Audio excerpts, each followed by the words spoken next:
ભુજની માનવજ્યોત સંસ્થા દ્વારા બેંગ્લોરના વૃદ્ધ વડીલોને તેનો પરિવાર શોધી અપાયો।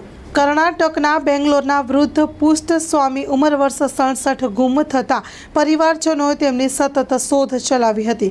આ વૃદ્ધ રખડતા ભટકતા આખરે રેલવે માર્ગે ભુજ પહોંચ્યા હતા। ભુજ ખાવડા માર્ગેથી વાલજીભાઈ કોલીને એકદમ ગંભીર હાલતમાં મળી આવતા તેઓએ પોતાના બાઇકથી વૃદ્ધ વડીલને માનવજ્યોત સંસ્થા ભુજ સંચાલિત શ્રી રામદેવ સેવાશ્રમ પાલારા મધ્યે પહોંચાડ્યા હતા। તે એકદમ બીમાર હોતા તેને ઓધવરામ સર્જિકલ હોસ્પિટલના ડોક્ટર રાજેશ ગોરીએ નિઃશુલ્ક સારવાર આપી હતી। તેને મોતમાંથી ઉગારવામાં આવેલ હતા। આશ્રમના સામાજિક કાર્યકર રીતુબેન વર્માએ કર્ણાટક પોલીસની મદદથી તેના ઘર પરિવાર શોધી કાઢ્યા હતા। સમાચાર પ્રાપ્ત થતાં જ પુત્ર તેને તેડવા ભુજ આવી પહોંચ્યો હતો। પિતા પુત્રનું 2 વર્ષે મિલન થતાં પરિવારમાં ખુશી છવાઈ હતી।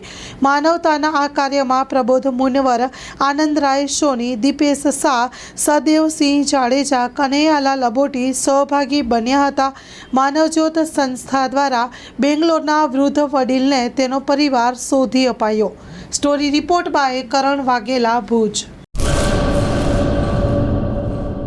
ગુલઝાર મુસ્તફા સાર્વજનિક ટ્રસ્ટ આયોજિત 13મી સમૂહ શાદી।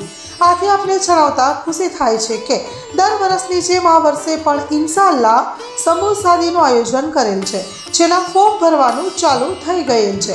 સમૂહ શાદીના ફોર્મ છેલ્લે તારીખ 10/12/2024 સુધી સ્વીકારવામાં આવશે। સમૂહ શાદી ઇન્શાઅલ્લાહ તારીખ 19/1/2025 રવિવારે યોજવામાં આવશે।